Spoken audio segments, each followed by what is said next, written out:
Всем привет! С вами канал Морозки.ру. Очередное видео про бензокосу. Причина неисправности, которую я буду рассматривать. Бензокоса глохнет, не тянет. Ну, в общем, такие признаки, особенно когда заводишь и чувствуется, что она, как говорится, вот глохнет у вас, вот уже не тянет, вот не развивает мощности, тупит в общем. Но здесь много причин может быть. И может и в воздушном фильтре, и в свече быть, и в самом выключателе, и в топливном фильтре, который находится, как говорится, в баке. Но я буду рассматривать такой вариант, как вот что находится здесь под крышкой. Вот, а под крышкой здесь находится тоже типа как вот клапана такого. Он ссыхается, вот, и не проходит воздух. И в результате не хватает воздуха, и вот это все начинает у вас, вот вы не поймете, что чего, в карбюратор лезть или еще куда-то. Я буду разбирать сейчас вот этот вот сам корпус крышки этой, ну и буду показывать, из чего, что там состоит и что надо немножко разжать отверточкой. Ну, для начала мы это все дело вынимаем.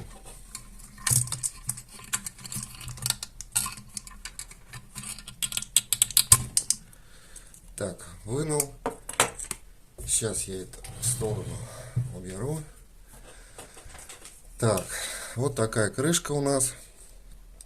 Значит, здесь у нас вот такая штука. Сейчас я это поддену. Крышечка. Вот. Первое действие.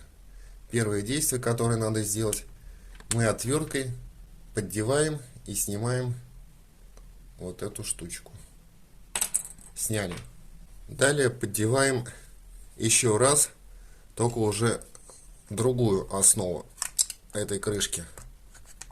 Также вот в упор палец и поддеваю аккуратненько. Вот. Сама крышка, она нам не нужна, ее в сторону. И смотрим, с чего все здесь состоит. Также берем отвертку, поддеваем вот это стороночку, и с другой стороны тоже снимаем вот эти белые штуки. Так, сейчас я возьму шило и с этой стороны шилом продену, ну, отверткой. Вот, с этой стороны вынули. Вот и сама суть. Такая резиночка стоит. Она склеивается. Особенно, когда вот люди не заглядывают туда и ни разу эту крышку и не разбирают. Вот. А на самом деле, вот это, она склеивается, сама резинка. Причем склеивается до такой степени, что отверткой бывает, что ее даже и прорвать невозможно. Что я делаю? Я вставляю с одной стороны и вот так немного, вот видите, у меня она немножко, отверточка вон там выходит, вот я ее немножко проделал. Также ее выдеваем. Все. Вот этот момент тоже надо учитывать, когда у вас начинаются проблемы с бензокосой, именно когда вот глохнет, не тянет. То есть этот момент надо обязательно тоже сначала учитывать. То есть фильтр посмотреть, залезть сюда под крышку, вот эту операцию сделать, как я вам показал. То есть продеваем здесь в отверстие отвертку, и она с этой стороны аккуратненько у вас на две половиночки расходится. Вот. Прежде чем уж лезть в карбюратор и далее. То есть вот эти операции по бензокосе надо обязательно проделать, прежде чем лезть куда-то очень уже далеко. Ну и также в обратном порядке все это делаем. После того, как мы это все делали, промыли обязательно все это дело надо. Вот. И собираем в обратном порядке. Также ставим одну. Также ставим с другой стороны заглушечку эту. Вот. Также надавливаем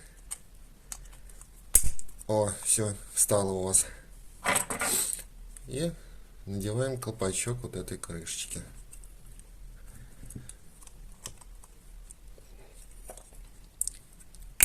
Все. Вот из чего состоит вот эта крышка. Здесь как бы такой типа как бы клапанок. Вот, назовем его так. Но в нем и бывает иногда и вся проблемы.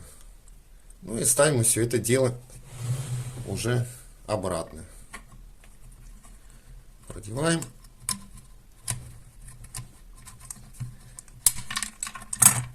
И закручиваем. Все. Вот что я хотел вам показать. Может быть, даже и напомнить. Вот, бывает, что когда все это начинает делать, и не знаешь, куда, за что браться и за что хвататься. Вот. Но прежде чем ввести в сервис, можно и попробовать и самому сделать вот эти все операции. А также может быть и сам топливный фильтр, который у вас находится внутри бака. Он забивается. Сам фильтрующий элемент тоже влияет на это все. То есть воздушный фильтр раз, топливный фильтр, который стоит в баке, два. Кстати, я его заказал на Алиэкспрессе. Потом придет, когда я сделаю обзорчик, покажу. Вот, и про цены, и то, что, ну, сколько это вообще все стоит. Вот, значит, также может быть и подсос воздуха, где карбюратор стоит. Подсос воздуха, вот наш карбюратор стоит. И здесь вот эта прокладка. Вот, бывает, что она со временем истирается и происходит подсос воздуха. Ну и по системе зажигания также. То есть свеча, катушка. Вот, на что обращать внимание. Прежде чем вот лезть уже там в двигателе. А в двигателе может быть также и сальники, пожалуйста, воздух пропускать, два сальника. Уже, если еще дальше, и сама поршневая группа, там могут и кольца, пожалуйста. Но это уже, если дальше идти. Ну и не забывать вот про этот выключатель. Он тоже выходит иногда из строя и вводит людей в заблуждение. То есть основные такие причины, прежде чем ушлись вообще в сам двигатель основной. Ну вот такое видео, ребята, записал. Еще раз скажу, что это у нас штиль FS38 2006 года выпуска. Сейчас 22 год. Как видите, до сих пор крутим и работаем им. Ну все, подписывайтесь на наш канал, ставьте лайчоночки, не забывайте. Делитесь нашим видео. Будем рассказывать еще много чего интересного. Всем пока-пока.